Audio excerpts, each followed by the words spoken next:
क्या देश का मुसलमान संघ के मोहन भागवत के एक बयान पर इतना भरोसा कर सकता है कि आप उसको समझाने जाएंगे वो समझ जाएगा? ये प्रैक्टिकली मोहन भागवत क्यों नहीं करते? मोहन भागवत ट्वीट क्यों नहीं करते कि हम जुनैद की हत्या की निंदा करते हैं, हम अखलाक की हत्या करते हैं, हम गिरिराज किशोर के बयान की निंदा करते हैं? ये मोहन भागवत जब तक नहीं करेंगे तब तक संघ पे भरोसा आप जैसा बुद्धिजीवी कैसे कर सकता है? मेरा आपसे काउंटर सवाल ये है कि और कोई रास्ता आपके पास है? मैं नहीं समझता कि आप मुझे कोई दूसरा रास्ता बता रहे हैं। आप उदारवादी हैं, आपने पूरा देश देखा है, नौकरी में बहुत पीक पे रहे हैं, ऐसी बड़ी बड़ी संस्थाओं में रहे हैं। कभी वो दहशत महसूस करी है आपने अलीगढ़ में, संभल में और रामपुर में जो सामान्य मुसलमान हैं वो और मैं अकेला एक राज्य की बात नहीं कर रहा, राजस्थान में भी वो है, महाराष्ट्र में भी वो है, पूरे देश से ऐसी खबरें आ रही हैं कि कोई व्यक्ति दाढ़ी वाला है, उसकी दाढ़ी नोच ली जाती है, कोई छोटा पजामा ऊंचा पजामा पहना है तो उसको इंगित किया जाता है। इस देश की 25 करोड़ आबादी के अंदर ये खौफ, उनकी आंखों में डर, कभी आपने देश से कभी देखा है पहले? इस नौकरशाही जो सबसे ताकतवर नौकरशाही मानी थी वो पतन के स्वरूप तक आ कैसे गई? कौन जिम्मेदार है? खुद ब्यूरोक्रेट, पॉलिटिकल लोग, लालच, पैसा, क्या चीज है जो पूरी ब्यूरोक्रेसी का ये पतन है? क्या आपको लगता है कि मोदी सरकार या खुद मोदी जी संघ से अलग है, संघ की बात नहीं मानेंगे? वो ये कहा जाता है बीजेपी संघ से ही गवर्न होती है, जो नागपुर का संदेश आता है वो सरकार करती है। तो कभी अगर आपने ये प्रेशर दिया होता आप 5 लोगों ने कि हम मुसलमान चाहते हैं कि आप मोदी जी से कहिए कि सिर्फ बात नहीं होगी, गिरिराज किशोर के बयान का निंदा होगी। ये जिस रास्ते पे मुल्क जा रहा है तो ये वही तो काम है आईएसआई का कि हिंदू मुसलमान के बीच दूरी पैदा करो।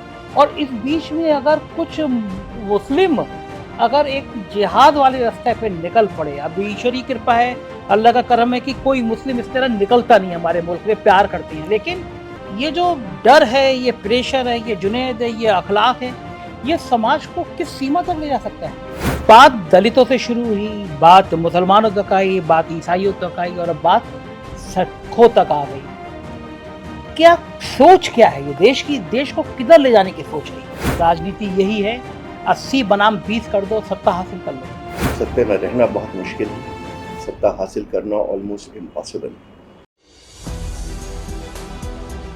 नजीब साहब, इस मुल्क में कभी अखलाक हो जाता है, अभी 1 महीने पहले जुनैद हो जाता है, गिरिराज सिंह जैसे मंत्री जहरीले बयान देते हैं, निरी साध्वी ऐसी हैं जो समाज में आग लगाने वाले बयान देते हैं। देश का दुर्भाग्य है कि अंबानी जैसे चैनल दिन भर हिंदू मुसलमान करते हैं, संघ खामोश रहता है। एक बयान आ जाता है कि हम भारत में मुसलमानों का भी सम्मान करते हैं। क्या देश का मुसलमान संघ के मोहन भागवत के एक बयान पर इतना भरोसा कर सकता है कि आप उसको समझाने जाएंगे वो समझ जाएगा? ये प्रैक्टिकली मोहन भागवत क्यों नहीं करते? मोहन भागवत ट्वीट क्यों नहीं करते कि हम जुनैद की हत्या की निंदा करते हैं, हम अखलाक की हत्या करते हैं, हम गिरिराज किशोर के बयान की निंदा करते हैं? ये मोहन भागवत जब तक नहीं करेंगे तब तक संघ पे भरोसा आप जैसा बुद्धिजीवी कैसे कर सकता है? संजय जी, बात यह है कि आपने जो बात की है वो बिल्कुल पाए की, और आप ही नहीं, सब लोग ये कहते हैं, मुसलमान भी कहते हैं, और मुसलमानों से ज्यादा जो लिबरल हिंदू तबका है वो कहता है कि आप कैसे भरोसा करते हैं। लोग ये कहते हैं कि आरएसएस बदल नहीं सकता, लोग ये कहते हैं कि साहब इनका 100 साल का इतिहास है, आप कैसी हिमाकत की बात कर रहे हैं। ये सब बातें होती हैं, लेकिन मेरा आपसे काउंटर सवाल ये है कि और कोई रास्ता आपके पास है? मैं नहीं समझता कि आप मुझे कोई दूसरा रास्ता बता रहे हैं। मेरा ये मानना ये है कि वार्तालाप के अलावा और कोई रास्ता कौमों में होता नहीं। देश एक दूसरे से बात करते हैं, आज दुनिया भर में बात हो रही है कि भाई यूक्रेन की बात की जाए, हिंदुस्तान चीन से बात करने को तैयार है, पाकिस्तान अफगानिस्तान से बात करता है, तो बात तो होगी। अब भगवत जी क्यों नहीं दे रहे बयान, या कब देंगे बयान, इसका जवाब मेरे पास है नहीं। हाँ, इस बात से मैं सहमत हूँ कि उनको जवाब देना चाहिए, कोई बयान देना चाहिए। अब वो बयान कब आएगा, क्यों आएगा, उनकी क्या मजबूरी है, इसका जवाब मेरे पास नहीं है, लेकिन मेरी कोशिश में कमी नहीं रहेगी, आप चाहे कुछ भी कहें, क्योंकि मुझे आपने कोई और ऑल्टरनेटिव बताया नहीं है अभी तक। नजीब साहब, आप उदारवादी हैं, आपने पूरा देश देखा है, नौकरी में बहुत पीक पे रहे हैं, ऐसी बड़ी बड़ी संस्थाओं में रहे हैं। कभी वो दहशत महसूस करी आपने अलीगढ़ में, संभल में और रामपुर में जो सामान्य मुसलमान हैं वो और मैं अकेला एक राज्य की बात नहीं कर रहा, राजस्थान में भी वो है, महाराष्ट्र में भी वो है, पूरे देश से ऐसी खबरें आ रही हैं कि कोई व्यक्ति दाढ़ी वाला है, उसकी दाढ़ी नोच ली जाती है, कोई छोटा पजामा ऊंचा पजामा पहना है तो उसको इंगित किया जाता है। इस देश की 25 करोड़ आबादी के अंदर ये खौफ, उनकी आंखों में डर, कभी आपने देश से कभी देखा है पहले? मैंने मेरा ख्याल ये खौफ जो है ये पिछले 7-8 साल में बहुत बना है, इसमें कोई शक नहीं। और ये फिर भागवत साहब की जिम्मेदारी नहीं है, ये जो वर्तमान सरकार है उनकी जिम्मेदारी है कि ये ऐसे कदम उठाएं और वो विश्वास पैदा करें माइनॉरिटीज़ में कि ये जो घटनाएं हैं ये गलत है। अगर सरकार, देखिए एक बात आप माने, सरकार एडमिनिस्ट्रेशन चलाता है और एडमिनिस्ट्रेशन पॉलिटिशियन का इशारा देखने लगा है। ठीक बात है। हमारे ज़माने में जब हम कलेक्टर थे और हमारे दोस्त एसपीज थे तो हम इशारा नहीं देखा करते थे। अगर कोई सांप्रदायिक घटना हो, अगर कोई कास्ट इशू हो तो कलेक्टर अपने विवेक से काम करता था और सरकार के लिखित आदेश थे कि कम्युनल राइट्स में पहले आप गोली चलाएंगे, बाद में बात करेंगे। ये बातचीत, चाय पी लो, आ जाओ, ऑफिस कमेटी बना दो, वगैरह वगैरह, एक दूसरे के घर चले, ये सब बात की बातें। पहले आप लॉ एंड ऑर्डर को कंट्रोल करिए और कोई कलेक्टर अगर 24 घंटे में लॉ एंड ऑर्डर को, कम्युनल राइट को कंट्रोल नहीं कर सकता, उसको निकाल देना चाहिए। ये मान्यता थी, अब वो मान्यता नहीं है। अब आपका एडमिनिस्ट्रेशन इशारा देख रहा है, तो ये प्रशासन की भी कमी है और ये सरकार की भी कमी। अच्छा, एक आईएएस के नाते मैं आपसे पूछ रहा हूँ, इस नौकरशाही जो सबसे ताकतवर नौकरशाही मानी थी, वो पतन के स्वरूप तक आ कैसे गई? कौन जिम्मेदार है? खुद ब्यूरोक्रेट, पॉलिटिकल लोग, लालच, पैसा, क्या चीज है जो पूरी ब्यूरोक्रेसी का ये पतन हो गया? आपने सब चीजें सही कह दी, क्योंकि जिसको सरदार पटेल ने स्टील फ्रेम कहा था वो रीढ़ की हड्डी खत्म हो चुकी है। रुपए पैसे की लालच, ओहदे की लालच, प्रेस्टीज की लालच, और सबसे बड़ी बात कि आप जब रिटायर हो उसके बाद किसी ओहदे की लालच। वो आप न सिर्फ आईएएस में देखते हैं, वो आप जजों में भी देख रहे हैं। हाँ, हो ही रहा है। तो कोई तबका नहीं बचा हिंदुस्तान में जो इस ललक के पीछे नहीं जा रहा है, और इसकी सबसे बड़ी जिम्मेदारी समाज पे है।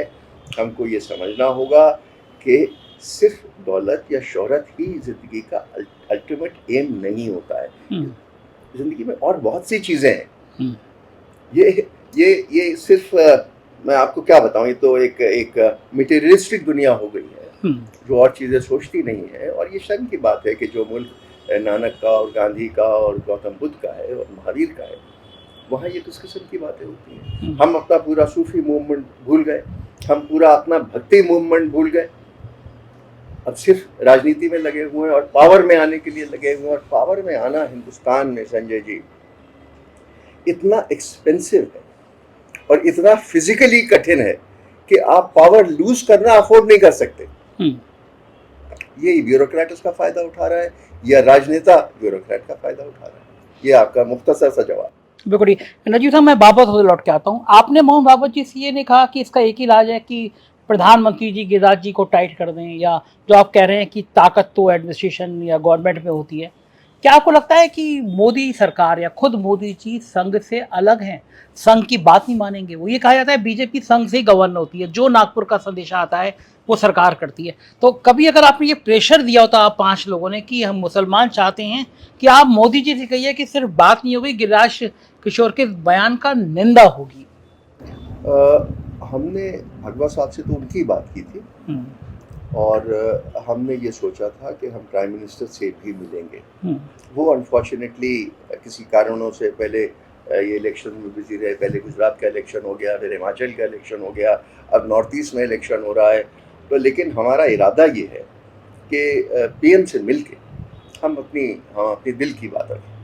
अच्छा, जो सामान्य मुसलमान हैं उसके संदेश भी आए होंगे आपके पास, क्योंकि आपका ये कदम, आप 5 ताकतवर लोगों का मोहन भागवत से मिलना समाज में एक थोड़ी सी परेशानी या बेचैनी या पॉजिटिव बात भी, तो आप बिल्कुल बात सही है कि रास्ता क्या है गया।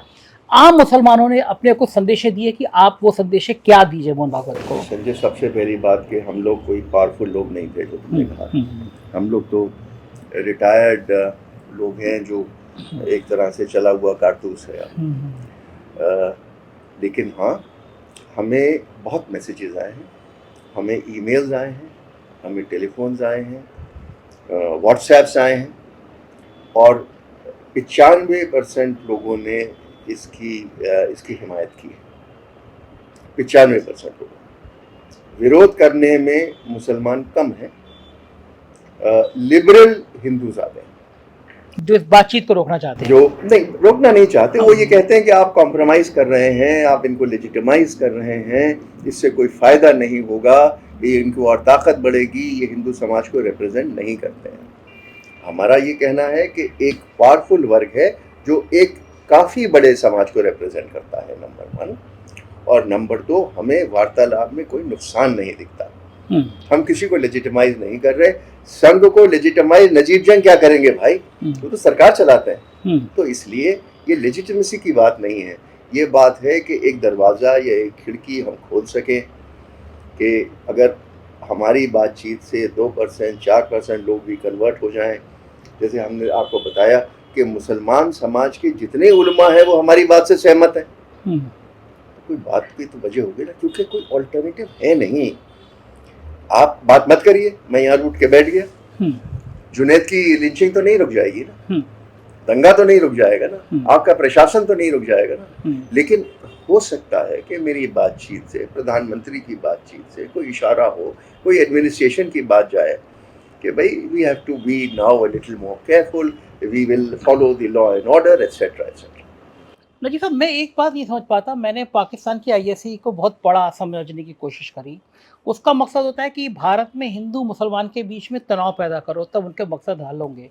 ये जिस रास्ते पे मुल्क जा रहा है, तो ये वही तो काम है आईएससी का कि हिंदू मुसलमान के बीच दूरी पैदा करो। और इस बीच में अगर कुछ मुस्लिम अगर एक जिहाद वाले रास्ते पे निकल पड़े, अब ईश्वरी कृपा है, अल्लाह का करम है कि कोई मुस्लिम इस तरह निकलता नहीं हमारे मुल्क में, प्यार करते हैं। लेकिन ये जो डर है, ये प्रेशर है, ये जुनैद है, ये अखलाक है, ये समाज को किस सीमा तक ले जा सकता है? जब doctor Manmohan Singh prime minister थे तो उन्होंने पार्लियामेंट में ये बात उठाई थी कि हमको बहुत जागरूक रहना है कि अगर छोटा सा भी तबका बागी हो जाएगा, हाँ, तो हम नहीं संभाल पाएंगे। 2 चीज़ें हैं, एक तो इस तबके का बागी होके आपको परेशान करना है, तो पाकिस्तान में बैठा है उनको पैसा देने के लिए, आम देने के लिए वगैरह वगैरह। दूसरा, इस तबके का या मुसलमान समाज का और क्रिश्चियन समाज का और सिख समुदाय का ये लाजिम, ये बिल्कुल ज़रूरी है कि वो हिंदुस्तान की तरक्की में आपके साथ साथ चलें। हमारी तरक्की नहीं हो सकती अगर हम साथ नहीं चलेंगे। 20% को हम छोड़ के नहीं जा सकते आगे।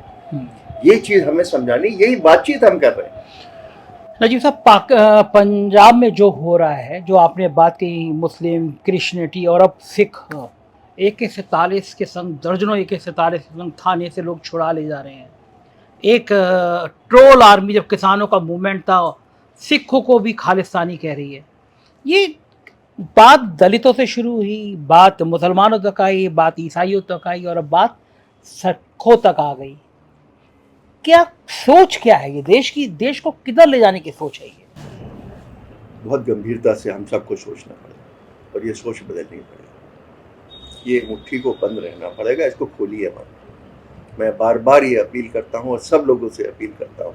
देखिए, एक चीज़ हम लोग समझ जाएं, वो आप देखिए मेरे पास ग्रंथ साहब रखी है, 5 वॉल्यूम में ग्रंथ साहब रखी है। ये हमारा कल्चर है, ये हमारा, जिसको हम सिंक्रेटिक कल्चर कहते हैं, कि हम लोग हमेशा एक दूसरे के साथ पले बड़े हैं। मैं आपको एक बड़ा इंटरेस्टिंग किस्सा सुना रहा हूँ। जिस घर में आप रहते हैं, ये हमारा पुश्तैनी घर है जो 1942 में बना था, आज़ादी से पहले। 1842 1842, 200 साल पहले। 1947 में जब रेफ्यूजी हिंदुस्तान आए तो कुलदीप नैयर साहब, आपने उनका नाम सुना है? हाँ। कुलदीप नैयर साहब की फैमिली यहाँ आई। अच्छा। और वो इस घर में रहे, यहाँ पे रहे। अच्छा। और मेरे फादर मदर, मैं पैदा नहीं हुआ था, उनके 3 बच्चे थे, मेरे 3 भाई और मेरे फादर और मदर। उन्होंने ये घर छोड़ दिया अपने दोस्तों के लिए और कनॉट प्लेस में एक फ्लैट में रहे 1956 तक। और 56 तक कुलदीप नैयर साहब की फैमिली व्यवस्थापित हो चुकी थी, सेटल हो चुके थे, वो लोग चले गए, हम वापस आए। आपने अपना घर छोड़ दिया कुलदीप नैयर। ये हिंदुस्तान का सिंक्रेटिक कल्चर है, इसको आप खत्म नहीं कर सकते। वो बहुत बुरा टाइम था, लेकिन उसके बावजूद भी ये कल्चर हमने देखा है। उसको हम कैसे बर्बाद कर सकते हैं? ये आप ये एक वाहिद मुसलमान घर है इस पूरे एरिया में, ये this is the only home and it is most protected. कभी किसी ने कोई उंगली नहीं उठाई, कोई घटना नहीं हुई। ये जितनी भी शादियां होती हैं आसपास की, वो यहाँ आके हमारा, क्योंकि थोड़ा सा बड़ा एरिया है, तो उनका रिसेप्शन हमारे यहाँ होता है। दिस इज इंडिया, इसको आप नहीं तोड़ सकते। तो आपको अपनी जबान पे कंट्रोल करना पड़ेगा। किसी सिख को खालिस्तानी आप कैसे कह सकते हैं? मुझे ये समझ में नहीं आता। जो सेक्रीफाइसेस सिखों ने हिंदुस्तान के लिए किए, वो किसने किए? आपको अंदाज नहीं है कि क्रिश्चियंस का कितना बड़ा कंट्रीब्यूशन है। आपको हर चीज में कन्वर्जन दिख रहा है। कितने बड़े कॉलेजेस हैं, स्कूल्स हैं जो क्रिश्चियंस ने चलाए हैं। आपकी आर्मी में पहले 3 चीफ्स क्रिश्चियन रहे। तो इस चीज को आप कैसे भूल रहे हैं भाई? ये हम लोग कैसे हर चीज पे, हर आदमी पे उंगली उठा देंगे? तो हमें अपनी सोच बदलनी पड़ेगी। आपको स्कूलों में, कॉलेजेस में ये तालीम देनी पड़ेगी कि हिंदुस्तान का, जिसको आप यूपी में गंगा जमुनी कल्चर कहते हैं, मैं इसको एक सिंक्रेटिक कल्चर कहता हूँ। इसको नहीं तो हम लोग, हमारा कल्चर आप तबाह कर देंगे। साउथ इंडिया को अलग कर देंगे, नॉर्थ ईस्ट को अलग कर देंगे। उनके कल्चर को हमें अप्रिशिएट करना पड़ेगा। आप कहते हैं कि उनको, फर्ज कीजिए आप उनसे हिंदी थोपना चाहें, तमिल लैंग्वेज आपसे ज़्यादा बुढ़ी है, आपसे ज़्यादा पुरानी है। आप कैसे तमिल कल्चर पे अपने आप को थोप सकते हैं? तो इसलिए हमको समझना पड़ेगा कि हमारे रीजन्स जो हैं ये बड़े पावरफुल हैं। इनका अपना कल्चर, बिहार का अपना कल्चर है, आपका अपना। हर 200 मीटर में, हर 200 किलोमीटर में हमारा कल्चर बदल जाता है, खाना बदल जाता है। ठीक बात है, बिल्कुल ठीक। तो ये तो हमें अप्रिशिएट करना पड़ेगा। और सबसे बड़ी बात मैं आज आपसे कहता हूँ कि आपको अपनी समाज से, अपनी कास्ट से, अपने धर्म से बाहर जाके शादियां करनी पड़ेगी। बहुत अच्छी बात। आप धर्म से भी बाहर जाके कह रहे हैं। इसके अलावा कोई रास्ता नहीं है। आपकी जिसको वो लव जिहाद कह देते हैं। अब आप उसको जो मर्जी कहिए। मेरा ये मानना ये है कि आपकी बेटी जब तक किसी और समाज में शादी ना करे, या उनकी बेटी आपके यहाँ ना आए, तो आप उनको समझ नहीं सकते। आपके घर में ज़रूरी है कि, मेरे घर में ज़रूरी है कि दिवाली मनाई जाए, ठीक से मनाई जाए। ये नहीं कि आपने दिया जला दिया सबको दिखाने के लिए, लेकिन प्रॉपरली मनाई जाए। That is India. आखिरी सवाल जंग साहब, सारी कवायद देश को 80 बनाम 20 में कन्वर्ट करने की है, यही है राजनीति, यही है। 80 बनाम 20 कर दो, सत्ता हासिल कर लो। मैंने आपसे कहा कि सत्ते में रहना बहुत मुश्किल है, सत्ता हासिल करना ऑलमोस्ट इम्पॉसिबल। बहुत एक्सपेंसिव है, बहुत ताकत लगती है, बहुत एनर्जी लगती है। तो इसलिए जो भी खेल खेला जाएगा वो आप देख रहे हैं। शुक्रिया बात करने के लिए। नजीब जंग थे, और एक खुले हुए, एक ऐसा शिक्षक, एक ऐसा अफसर, देश का एक ऐसा नागरिक जो इस मुल्क में वो कवायद लाना चाहता है, वो कोशिश करना चाहता है कि जहाँ पर ईद मने तो वो हिंदू के घर में, और दिवाली मने तो मुसलमान के घर में। जहाँ पे कोई शकील बदाई नहीं, मन से गाए, मन तरपत हरि दर्शन को आ, जो पूरा हिंदुस्तान झूम के कहे, और एक शायर, मुसलमान शायर कहे, सारे जहाँ से अच्छा हिंदुस्तान हमारा। आप भी इस पहल को आगे बढ़ाइए। प्यार का संदेशा है, देश के हर कोने तक पहुँचना चाहिए। अपनी राय जरूर बताइएगा इस इंटरव्यू के लिए। शुक्रिया।